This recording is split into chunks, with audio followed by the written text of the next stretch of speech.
Halo semua, di video kali ini admin akan melanjutkan alur cerita kemarin. Yang dimana di episode sebelumnya kita pun diperlihatkan pertarungan telah berada di dalam puncaknya. Bahkan leluhur dari Pil Palace pun dia telah berubah menjadi gagak emas yang dimana dia adalah api surgawi peringkat pertama dan menyerang semua orang. Ketika semua orang tidak berdaya berhadapan dengan api surgawi peringkat pertama ini, tiba-tiba muncul gagak emas lainnya yang ternyata api surgawi gagak emas itu di benua Dodi ada dua. Gagak emas satunya lagi pun memberhentikan leluhur Pil Palace untuk berhenti melakukan tindakan seperti itu jika tidak dirinya akan menghancurkannya. Akhirnya setelah hal itu leluhur dari Pil Palace pun dia tidak berdaya di hadapan api surgawi peringkat pertama lainnya. Yang sepertinya leluhur Pil Palace pun ketakutan, namun di saat-saat ini tiba-tiba muncul para jenderal dari suatu tempat dengan aura yang sangat mengerikan yang tidak lain mereka adalah para pemimpin tertinggi aliansi bayangan. Dan bahkan tidak hanya para jenderal dari aliansi bayangan di sini tiba-tiba muncul aura yang sangat lebih mengerikan Dodi bintang 9 yaitu Raja Pemakan Jiwa pemimpin aliansi bayangan. Mereka yang tidak tahu siapa orang yang berada di atas langit mereka pun bertanya-tanya siapakah yang memiliki aura ganas ini bahkan kekuatannya lebih dari puncak bintang 8 Dodi.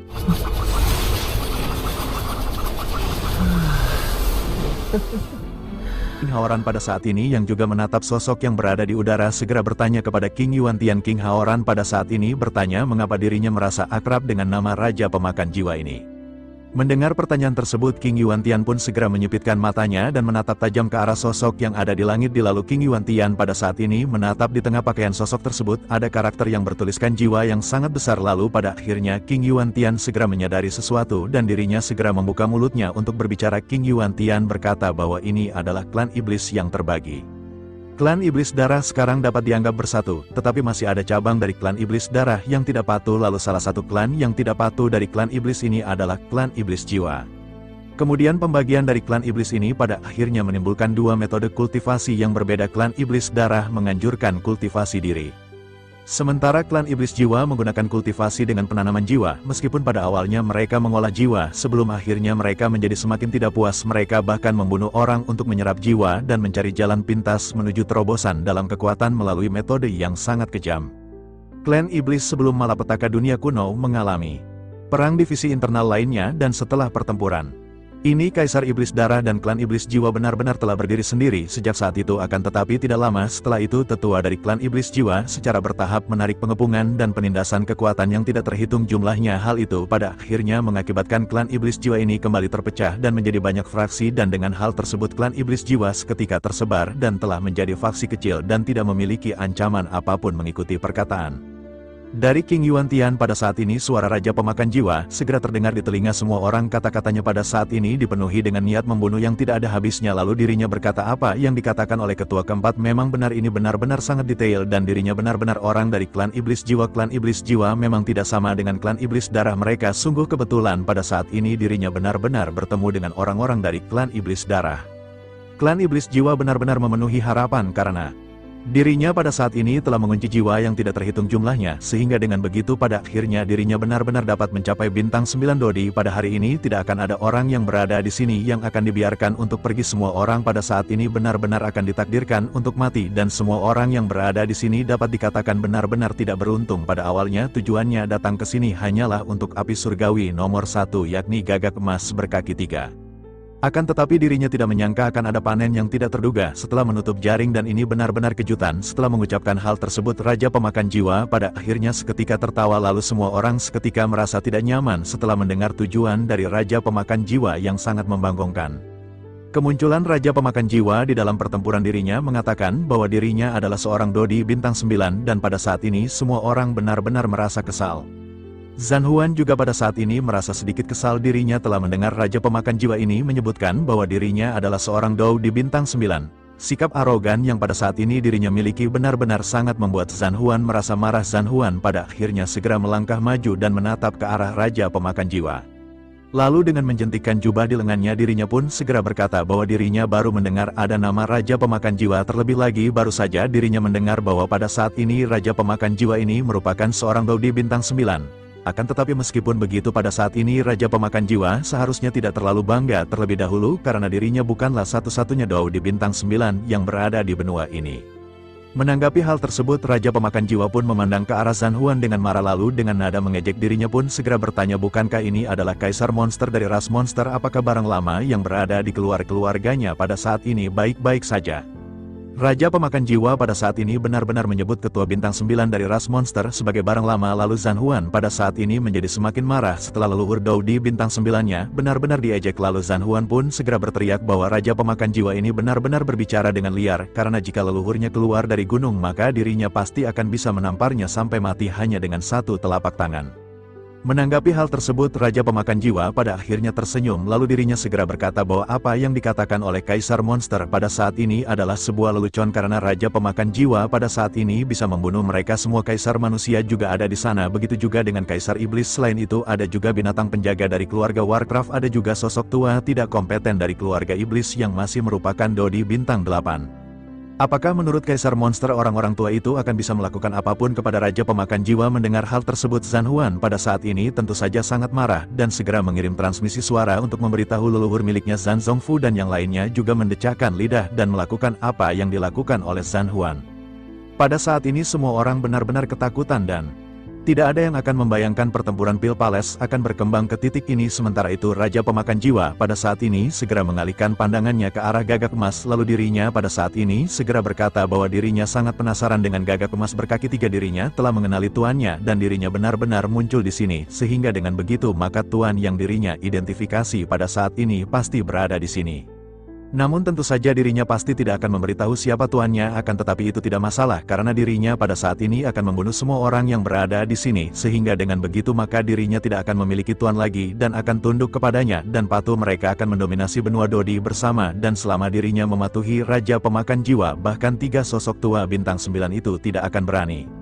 Semua orang pada saat ini menjadi semakin panik mendengar perkataan dari Raja Pemakan Jiwa, lalu bersamaan dengan kepanikan semua orang pada saat ini 3 aura segera turun, lalu semua tempat di Pil Palace pada saat ini benar-benar bergetar dan semua orang segera menatap ke arah langit. Raja Pemakan Jiwa yang duduk di kursi juga pada saat ini merasakan hal tersebut, lalu dirinya segera berkata sepertinya ada tamu yang akan datang. Bersamaan dengan itu sosok yang pertama kali muncul adalah leluhur bintang 9 dari ras manusia. Dirinya menggunakan jubah putih dan pada saat ini satu tangannya membelai jenggot, lalu tangan yang lainnya berada di belakang dan dirinya segera menatap ke arah Raja Pemakan Jiwa yang terlihat tenang. Orang yang kedua muncul pada saat ini adalah leluhur dari ras iblis. Dirinya mengenakan jubah berwarna merah darah dengan pedang dan alis yang terlihat marah, akan tetapi tampilannya terlihat murka. Dan pada saat ini dirinya memelototi ke arah Raja Pemakan Jiwa, lalu tidak lama setelah itu orang ketiga pun segera muncul dan secara alami ini adalah leluhur dari ras monster. Jika dibandingkan dengan dewa leluhur 9 ini, maka leluhur dari ras monster pada saat ini segera menarik perhatian banyak orang. Tidak ada yang pernah menyangka bahwa leluhur dari ras monster ini ternyata adalah wanita muda dan cantik, apalagi dirinya memiliki tubuh yang bergelombang menunjukkan 2 benjolan yang sinkron. Dan pada saat ini dirinya mengangkat tangannya. Semua orang pada saat ini benar-benar terkagum-kagum melihat sosok yang baru saja muncul pada saat ini. Mungkin tidak ada yang memperhatikan gelagat dari Gu Hihin dan mata Gu Hihin pada saat ini terpaku pada leluhur tua ras monster. Gu Hihin pada saat ini segera bergumam dengan suara yang kecil, dirinya menyebutkan nama Sun Er dan pada saat ini emosinya jelas di luar kendali. Lalu tubuhnya bergetar dan Gu Hihin benar-benar tidak bisa menyembunyikan kegembiraan batinnya. Gu Hihin lanjut bergumam bahwa dirinya tidak menyangka bahwa setelah 1000 tahun Sun Er pada saat ini masih terlihat cantik, sementara Gu Hihin pada saat ini benar-benar tidak akan mungkin bisa dikenali lagi oleh Sun Er. Gu Hihin pada saat ini benar-benar tidak akan pantas untuk mencintai Sun Er. Bersamaan dengan Gu Hihin yang bergumam cukup pelan. Ternyata plot twist Sun Er yang dicari-cari Gu Hihin adalah leluhur ras monster. Hahaha. Pada saat ini Zhen Zongfu menoleh menatap ke arah Gu Hihin. Sepertinya pada saat ini Zhen Zongfu sudah mengetahui melihat gelagat yang ditampilkan oleh Gu Hihin. Zhen Zongfu pun segera berkata kepada Gu Hihin bahwa sangat sulit untuk berpikir tentang seberapa besar cinta yang Gu Hihin miliki untuk seseorang. Menanggapi hal tersebut Gu Hihin pada saat ini segera terkejut dan menoleh ke arah Zhen Zongfu. Sementara itu Zhen Zongfu pada saat ini lanjut berkata bahwa dirinya benar-benar kagum kepada Gu Hihin, apalagi Gu Hihin benar-benar telah memendam cinta selama waktu yang tidak terhitung jumlahnya hingga pada akhirnya bisa bertemu kembali. Menanggapi hal tersebut Gu Hihin pada saat ini tersenyum. Lalu dirinya pada akhirnya segera berkata bahwa dirinya telah menyelesaikan 9.999 tugas untuk aliansi bayangan. Setelah genap 10.000 maka Gu Hihin tidak akan lagi memiliki hubungan dengan aliansi bayangan, dan ini adalah perjanjian Gu Hihin dengan aliansi bayangan, dan jika pada saat itu tiba maka Gu Hihin benar-benar akan terlepas, dan pada saat itulah Gu Hihin akan mengikuti Sun Er. Menanggapi hal tersebut, Zhen Zongfu pada saat ini segera berkata kepada Guiyin agar dirinya jangan khawatir, bahkan jika mereka mati dalam pertempuran ini Zhen Zongfu tidak akan pernah mengingkari janjinya kepada Guiyin. Mendengar hal tersebut pada saat ini Guiyin menatap ke arah Zhen Zongfu dengan penuh rasa haru, lalu keduanya pun saling memandang dan tersenyum sebelum akhirnya mereka kembali menoleh ke arah tiga tertua bintang 9.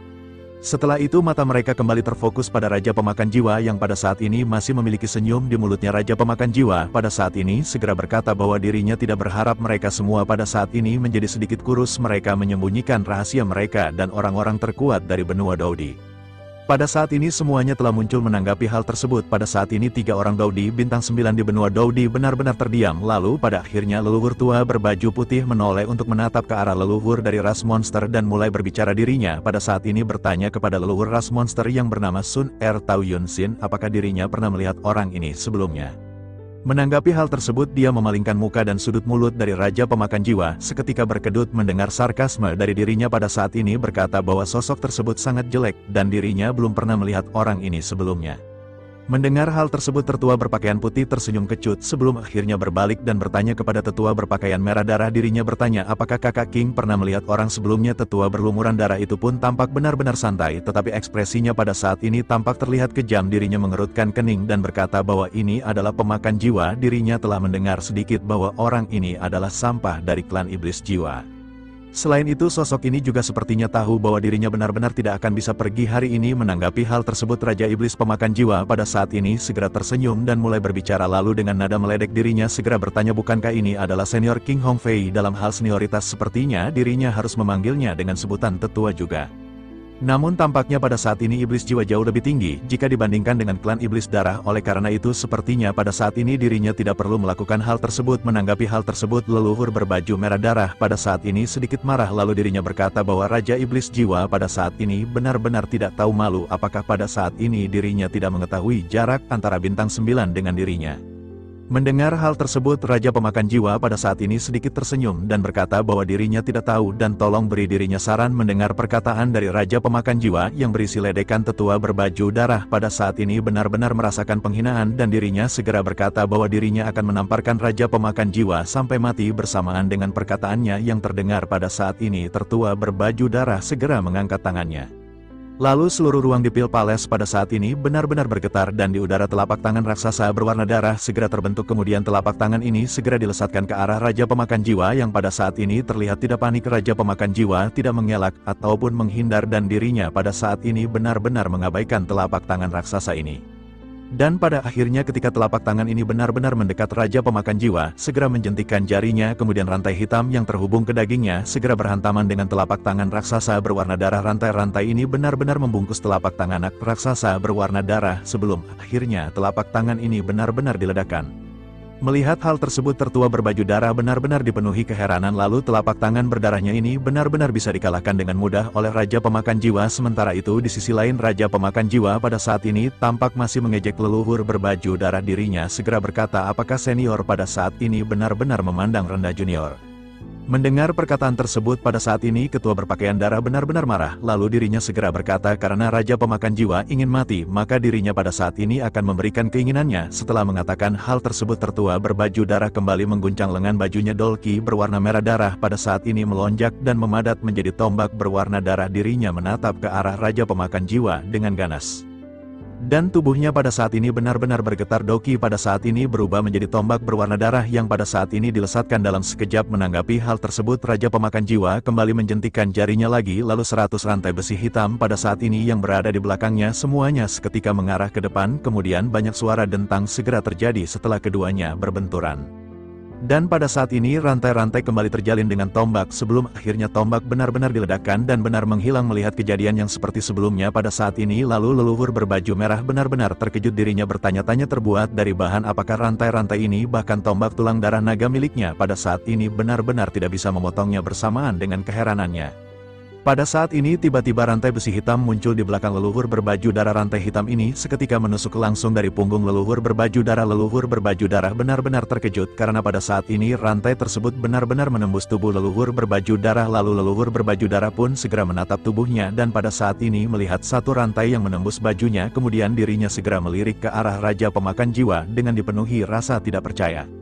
Tubuh leluhur berbaju darah pada saat ini seketika bergetar, kemudian dirinya segera mencabut rantai besi hitam yang melewati tubuhnya dengan paksa, lalu dirinya segera menjatuhkannya dan tubuhnya pada saat ini segera terhuyung mundur ratusan meter, kemudian dirinya pun segera menstabilkan tubuhnya.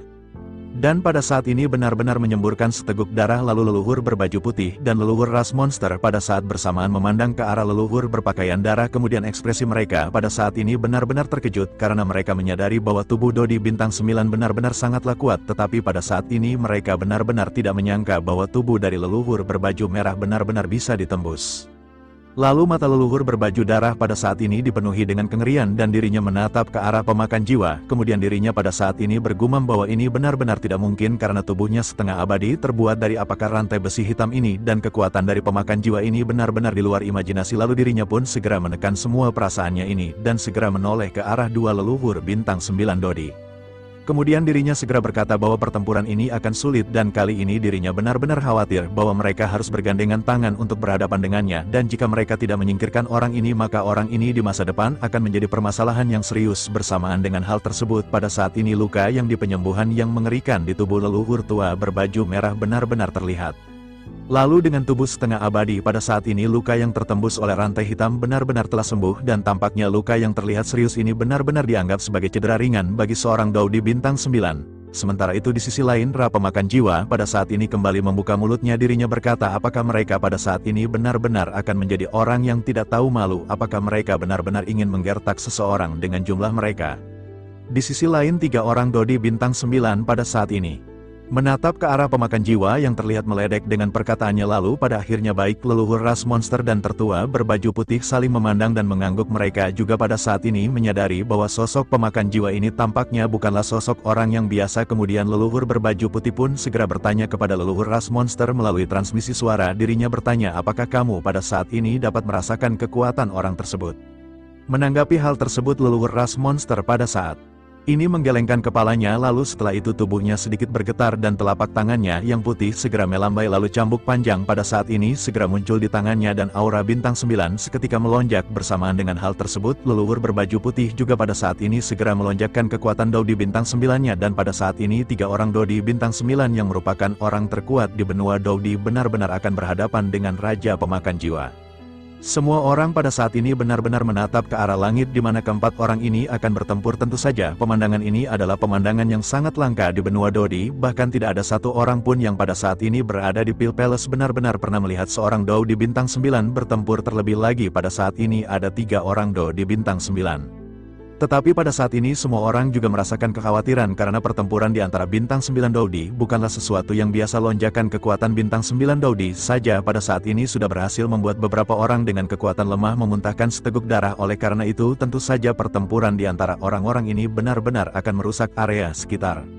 Menyadari hal tersebut, Zhen Zongfu pun segera memerintahkan semua orang untuk segera mundur. Lalu pada akhirnya semua orang pada saat ini segera mundur, akan tetapi pada saat ini mereka tidak bisa mundur terlalu jauh karena mereka telah terperangkap oleh sangkar yang terbentuk dari rantai hitam. Sementara itu sosok Xiaoyan pada saat ini berdiri dan tiba-tiba sebuah suara segera datang di benaknya. Suara ini berkata bahwa Tuan harus ikut turut campur dalam pertempuran ini, jika tidak maka ketiga orang ini semuanya mungkin akan segera mati di tangan sosok ini.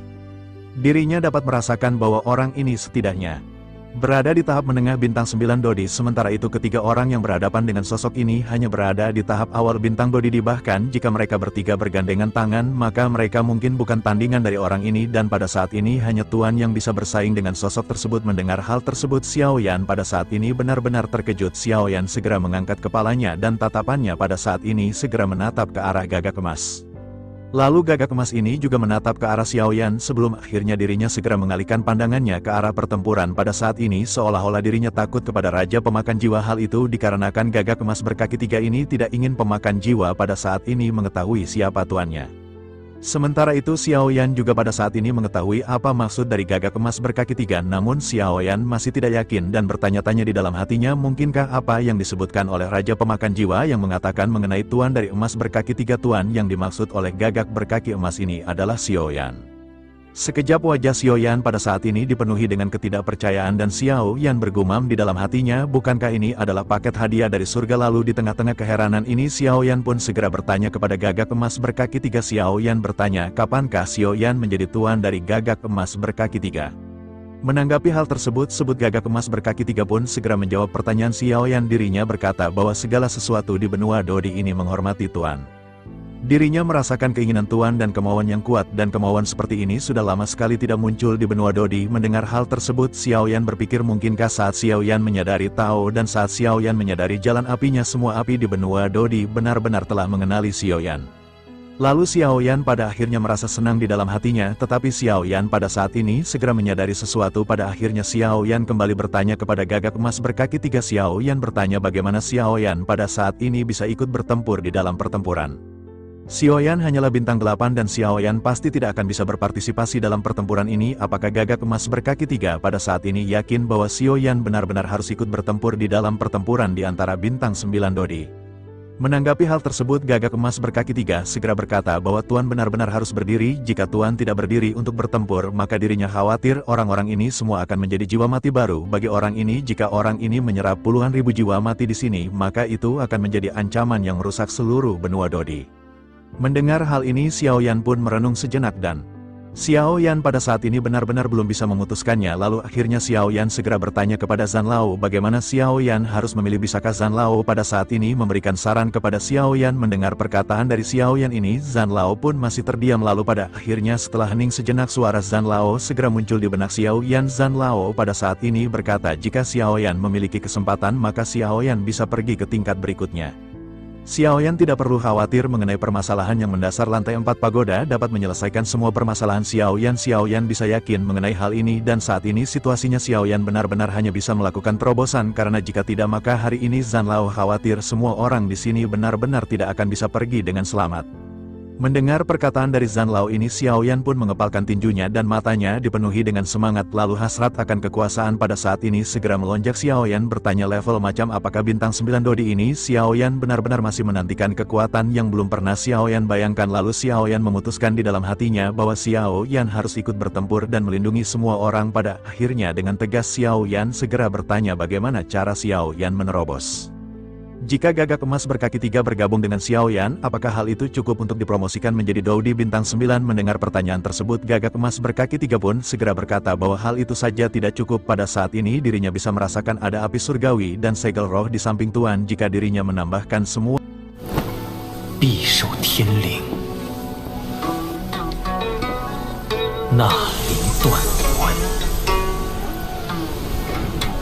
pada saat ini aura Xiaoyan benar-benar melonjak. Memperhatikan gerakan dari Xiaoyan ini, Zhen Zong, Fu Guihin, Zhan Huan dan King Haoran semuanya benar-benar terkejut. Apalagi mereka merasakan sumber origin Qi pada saat ini gelisah dan berbondong-bondong menuju ke arah Xiaoyan. Bahkan Zhen Zongfu pada saat ini memiliki ekspresi yang sulit untuk dipercaya di wajahnya. Dirinya benar-benar bertanya mungkinkah bocah ini akan menerobos lagi. Zhan Huan juga pada saat ini berkata dengan heran, tampaknya itu memang benar, apalagi dirinya dapat dengan jelas merasakan aura dari bocah ini yang sepertinya kembali meningkat. Dirinya bahkan belum sempat menanyakan kesempatan apa yang dimiliki bocah ini untuk menembus ke bintang ke-8, akan tetapi bocah ini pada saat ini benar-benar telah meningkatkan kekuatannya di depan hidung mereka.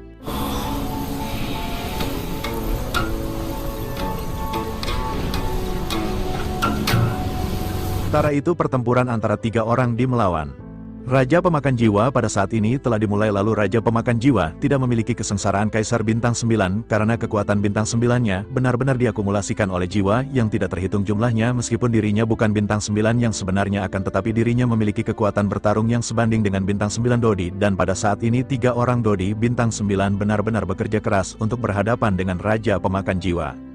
Bahkan setelah beberapa benturan pada saat ini mereka tidak mendapatkan keuntungan sedikit pun. Lalu ketiga orang Dodi Bintang 9 ini benar-benar menggertakkan gigi mereka ketika menahan serangan dari Raja Pemakan Jiwa. Terlihat jika Raja Pemakan Jiwa ini benar-benar menekan 3 orang Dodi Bintang 9 dari ketiga ras.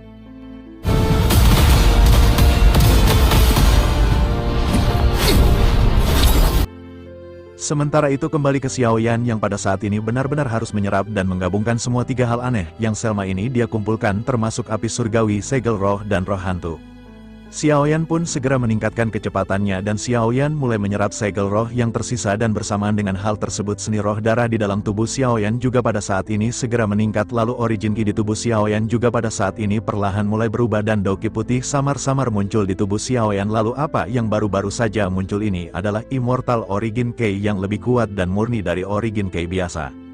Dan jika seni roh darah di dalam tubuh Xiaoyan pada saat ini kembali ditingkatkan, maka tubuh Xiaoyan benar-benar akan memperoleh energi abadi, sehingga dengan begitu maka kekuatan Xiaoyan benar-benar akan meningkat secara kualitatif. Saat ini Xiaoyan pun terus menyerap lebih banyak Origin Qi, dan pada saat ini aura Xiaoyan benar-benar telah melonjak. Xiaoyan pada saat ini samar-samar hampir menerobos ke tahap akhir bintang 9 Dodi.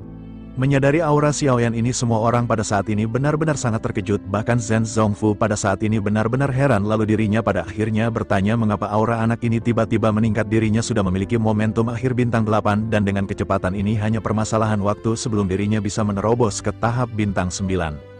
Zhan Huan juga pada saat ini membuka mulutnya lebar-lebar, karena tercengang menatap ke arah Xiaoyan yang duduk bersila. Dirinya bertanya bagaimana bocah ini bisa menerobos dengan begitu cepat, dan hal ini benar-benar sangat sulit untuk dipercaya saat ini. Baik King Haoran maupun King Yuantian yang telah mengenali Xiaoyan juga pada saat ini benar-benar merasa terkejut, karena ini adalah momen pertama kalinya mereka menyaksikan dengan mata kepala mereka sendiri proses Xiaoyan untuk meningkatkan kekuatannya. Seorang anak lelaki yang masih muda dalam waktu sesingkat itu telah tumbuh menjadi eksistensi teratas di benua ini, dan hal ini benar-benar membuat semua orang yang telah hidup cukup lama merasa tersingkir. Sementara itu pada saat ini aura dari tahap menengah bintang Doi Xiaoyan benar-benar memudar, dan Xiaoyan telah menerobos ke tahap akhir bintang 8 Dodi. Seketika mereka sangat terkejut pada tahap akhir terobosan dari Xiaoyan menjadi bintang 8 Dodi, dan apa yang ditampilkan oleh Xiaoyan saat berikutnya benar-benar membuat semua orang semakin terkejut. Mereka pada saat ini bisa merasakan bahwa aura Xiaoyan pada saat ini masih belum berhenti meningkat. Tentu saja ekspresi Zhen Zongfu, Zhan Huan, Gui Hin King Yuantian pada saat ini benar-benar sangat tercengang. Mereka pada saat ini benar-benar tidak tahu harus berkata apa ketika menatap ke arah Xiaoyan. Lalu di benak mereka pada saat ini sosok Xiaoyan benar-benar bagaikan monster yang belum pernah mereka bayangkan sebelumnya. Bahkan orang-orang di sekitar yang berkekuatan rendah secara alami pada saat ini tidak tahu apa yang sedang terjadi. Mereka hanya bisa melihat beberapa orang Dodi bintang 8 dengan ekspresi bahagia dan terkejut di mata mereka. Lalu dengan melihat ekspresi ini saja semua orang bisa mengetahui apa yang sedang terjadi. Oleh karena itu pada saat ini semua orang benar-benar menatap ke arah Xiaoyan dengan penuh keheranan dan perasaan iri.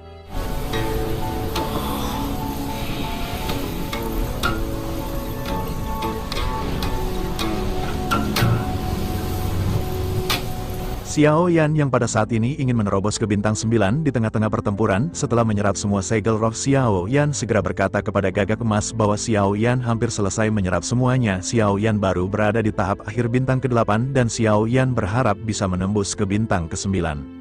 Pada saat ini Xiaoyan terdiam karena Xiaoyan menunggu jawaban dari Gagak Emas. Lalu Xiaoyan pun pada saat ini segera menoleh, tetapi Xiaoyan dikejutkan ketika melihat Gagak Emas ini hancur dan berubah menjadi bintik-bintik cahaya. Tentu saja Xiaoyan pada saat ini benar-benar terkejut karena tidak menyadari bahwa itu hanyalah sosok roh dari Gagak Emas. Lalu Xiaoyan pun bertanya-tanya bagaimana mungkin ini tiba-tiba menghilang. Sementara itu pada saat ini Gagak Emas dari leluhur tua Pil Palace juga perlahan-lahan surut dan penampilannya telah kembali ke bentuk manusia sebelumnya. Dan pada saat ini leluhur tua dari Pil Palace juga tidak berani bertindak gegabah ketika menatap ke arah pertempuran di antara bintang 9 Dodi. Dan sekarang yang bisa dirinya lakukan hanyalah menunggu dan melihat pertempuran ini akan berkembang sampai ke tahap mana. Bersamaan dengan itu pada saat ini di langit di atas Pil Palace sinar cahaya yang menyilaukan segera menukik seperti meteor. Lalu tanpa ragu-ragu dirinya benar-benar mengabaikan pertempuran di antara bintang 9 dan pada saat ini targetnya jelas datang ke arah Xiaoyan. Kemudian Raja Pemakan Jiwa secara alami melihat penampilan dari Gagak Emas ini lalu matanya menunjukkan kecemerlangan.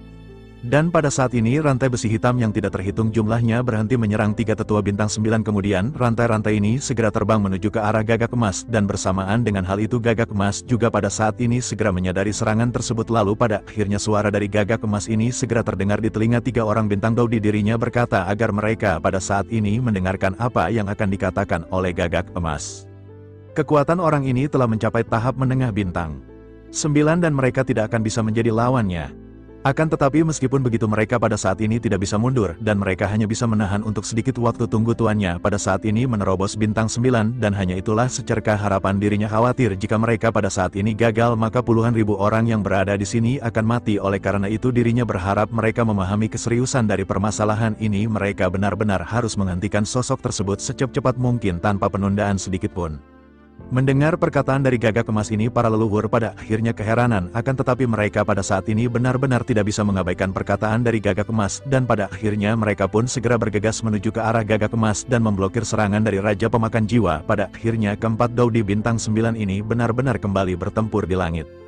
Sementara itu pada saat ini kecepatan dari Gagak semakin cepat ketika dirinya melesat ke arah Xiao Yan melihat hal tersebut. Tentu saja Raja Pemakan Jiwa benar-benar sangat kesal dan dirinya segera menggertakkan giginya. Sementara itu pada saat ini sosok Gagak Emas benar-benar telah berada di hadapan Xiao Yan. Lalu tanpa menunggu lagi pada saat ini Gagak Emas segera berubah menjadi sebongkah cahaya yang melesat ke antara alis Xiao Yan. Bersamaan dengan hal tersebut tubuh Xiao Yan pada saat ini seketika bergerak, lalu aura Xiao Yan juga pada saat ini perlahan-lahan segera meningkat dan semua orang pada saat ini benar-benar terkejut. Di sisi lain Raja Pemakan Jiwa pada saat ini tampaknya benar-benar tidak tahan dirinya pada saat ini menyadari bahwa Xiao Yan akan benar-benar menyerap api surgawi peringkat pertama. Akhirnya dirinya pun segera memerintahkan keempat orang hantu hitam yang pada saat ini melayang di udara, lalu keempat sosok ini pun seketika mengangguk. Dan pada saat ini mereka segera bergegas menuju ke arah Xiao Yan. Tentu saja mereka berniat untuk menghentikan penyerapan api surgawi dan segera membunuh Xiao Yan. Melihat hal ini Zhen Zongfu pada akhirnya segera berkata bahwa anak ini dalam situasi yang cukup buruk, lalu tanpa ragu-ragu dirinya pun segera bergegas yang diikuti oleh Zhan Huan tetua keempat dan Gui Hin. Semuanya pada saat ini membentuk barikade di depan Xiao Yan dan menghentikan keempat hantu jenderal aliansi bayangan. Keempat hantu itu pun berbicara bersamaan seolah-olah suara dari keempatnya adalah satu. Mereka berteriak memerintahkan orang-orang yang menghalangi untuk minggir dan jika tidak maka mereka benar-benar akan diserang dan dibunuh. Menanggapi hal tersebut Zhen Zongfu pada saat ini benar-benar acuh tak acuh dan mulai berteriak kepada puluhan ribu orang yang berada di sini. Zhen Zongfu berkata bahwa anak ini adalah sosok yang melindungi semua orang sebelumnya dan sekarang dirinya membutuhkan perlindungan semua orang, dan jika mereka tidak bertarung kapankah mereka akan bisa membalaskan budi dari bocah ini.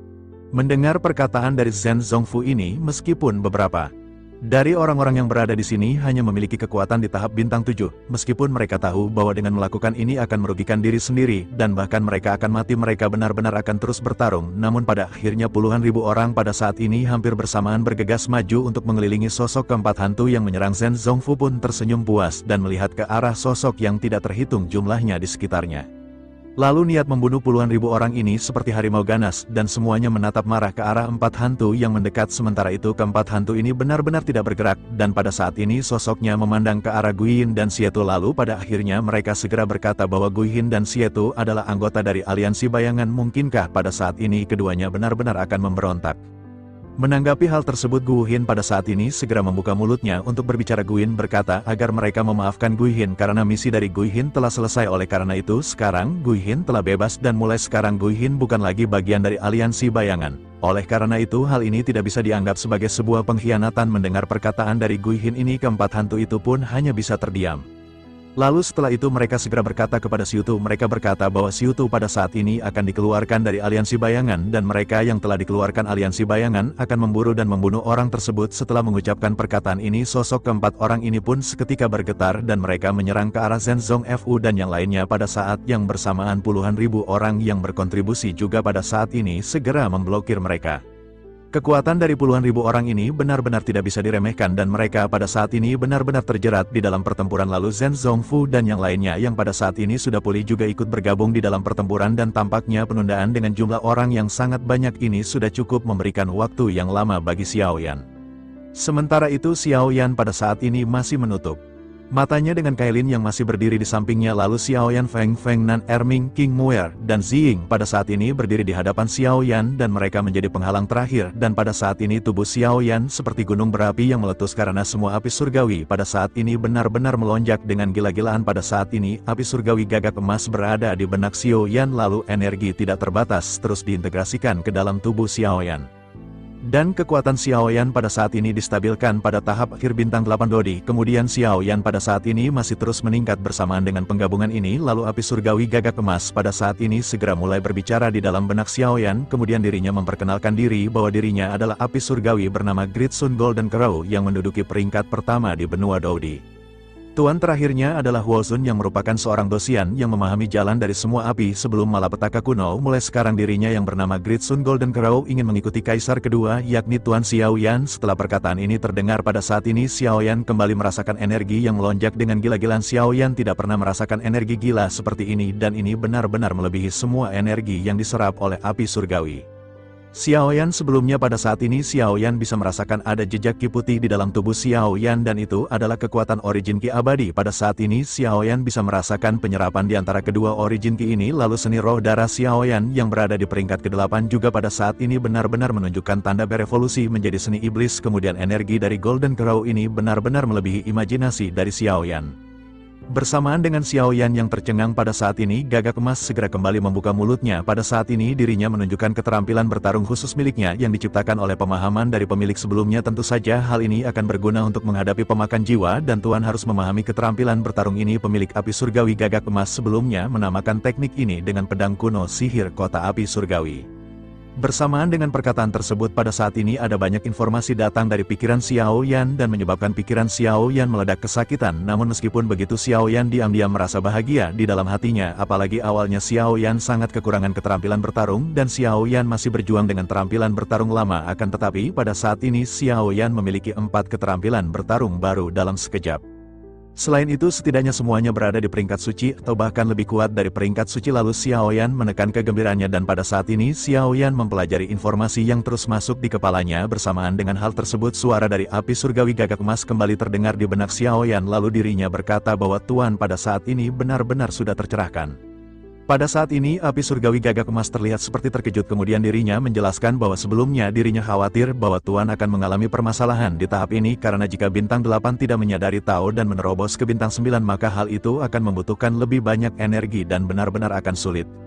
Selain itu dapat dikatakan bahwa mereka menerobos ke bintang 9 ini secara paksa, maka kekuatan mereka benar-benar akan sangat berbeda jika dibandingkan dengan bintang 9 yang memahami Tao. Akan tetapi pada saat ini Tuan benar-benar mengalami pencerahan dan bagaimana Tuan bisa melakukannya. Menanggapi hal tersebut Xiaoyan pada saat ini berkata dengan singkat bahwa Xiaoyan hanya memiliki kesempatan dan keberuntungan untuk memahami Tao miliknya.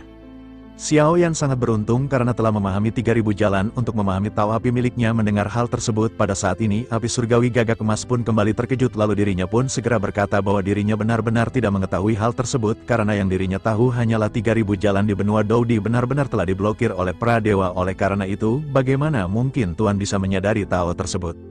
Menanggapi keterkejutan ini Xiaoyan hanya berkata bahwa Xiaoyan benar-benar beruntung karena bisa mengerti Tao benua Doudi. Xiaoyan benar-benar tidak sengaja bisa menyadari Tao miliknya sendiri. Bersamaan dengan pembicaraan di antara Xiaoyan dan Gagak Emas ini pada saat ini di luar sangkar besi, lalu 3 tertua bintang 9 pada saat ini benar-benar berhadapan dengan Raja Pemakan Jiwa, kemudian Raja Pemakan Jiwa. Tetapi dirinya pada saat ini berdiri di udara. Pada saat ini dirinya benar-benar terlihat marah karena Gagak Emas pada saat ini telah bergabung dengan Xiaoyan. Lalu Raja Pemakan Jiwa pada akhirnya segera membuka mulutnya dan pada saat ini wajahnya tampak aneh, bahkan mulutnya pada saat ini seolah-olah dipotong dari wajahnya dengan pisau dan 2 baris gigi tajam mengerikan. Terlihat Raja Pemakan Jiwa pada saat ini menatap ke arah leluhur berpakaian darah. Dan pada saat ini rantai kembali melonjak dari tubuhnya.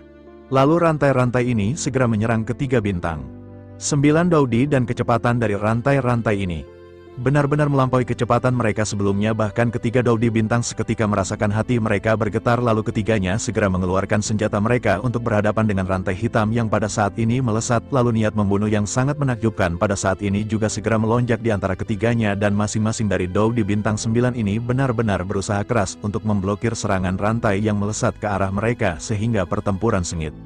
Pada saat ini benar-benar segera terjadi dengan banyak dentang yang terdengar di telinga semua orang. Lalu ketiga orang Doudi bintang 9 ini benar-benar kewalahan menghadapi rantai besi yang tidak bisa mereka potong. Pada saat ini banyak bunga api bertebaran di langit akibat benturan dari kedua serangan dan pada saat ini dapat terlihat bahwa 3 orang Doudi bintang 9 benar-benar tidak sanggup untuk berhadapan dengan Raja Pemakan Jiwa. Kemudian Raja Pemakan Jiwa pada saat ini segera mengangkat tangannya dan rantai yang tidak terhitung jumlahnya segera kembali melonjak. Melihat rantai yang pada saat ini bertambah 3 orang Doudi bintang 9 benar-benar sangat cemas. Mereka pada saat ini hanya bisa bersiap untuk berhadapan dengan rantai yang tidak terhitung jumlahnya dan pada akhirnya masing-masing dari mereka benar-benar kewalahan dan tubuh mereka pada saat ini segera tertusuk oleh rantai hitam. Lalu seketika tubuh mereka pada saat ini dipenuhi dengan lubang dan bekas luka, bahkan darah terus mengalir membanjiri rantai hitam yang pada saat ini menembus tubuh mereka dan pada akhirnya di tengah-tengah pertempuran ini 3 leluhur bintang 9 benar-benar jatuh ke tangan Raja Pemakan Jiwa. Pada saat ini ketiga leluhur bintang 9 telah kehilangan kesadaran tetapi mereka masih memiliki aura di tubuh masing-masing mereka pada saat ini belum mati. Tetapi Raja Pemakan Jiwa sedang menghisap esensi dan darah dari 3 leluhur bintang 9 Dodi, lalu sosoknya kembali duduk di kursi hitam dan dirinya pada saat ini mengangkat kembali ke kakinya dan melihat pertempuran di bawah dengan santai. Pada saat ini dirinya menatap ke arah 4 hantu yang sebelumnya dirinya perintahkan, lalu dirinya tampak tidak percaya keempat hantu ini bisa dengan cepat membunuh dan menghentikan Xiao Yan menyerap api surgawi. Lalu setelah itu dirinya pun melirik ke samping di mana ada leluhur tua dari Pil Palace, lalu seketika matanya berbinar, karena pada saat ini dirinya telah menyadari sesuatu. Dirinya pada akhirnya bergumam bahwa dirinya tidak menyangka api surgawi peringkat kedua Great Tin Golden Crow pada saat ini juga berada di sini. Yang ternyata leluhur Pil Palace ini cuma api surgawi peringkat 2 walaupun dengan bentuk sama. Pada saat ini memiliki pemikiran untuk mengajak api surgawi peringkat kedua ini bergabung dengannya dan pada akhirnya dirinya pun segera berkata kepada api surgawi nomor 2 bahwa permusuhannya sangatlah kuat, lalu niat membunuhnya juga pada saat ini sangat kuat, dan katakan kepadanya siapakah musuh dari dirinya. Ternyata pada saat ini identitas sebenarnya dari leluhur tua dari Pil Palace juga merupakan api surgawi. Dirinya memiliki peringkat kedua di peringkat api surgawi dan memiliki nama Great Yin Golden Crow. Tubuhnya persis sama dengan Great Sun Golden Crow yang pada saat ini diserap oleh Xiao Yan. Bergabung denganku maka kita akan menguasai benua Dodi ini. Aku pasti akan membalaskan dendam kepada... 哎呀，竟然将这些都告诉了你们，你们不会拒绝我吧？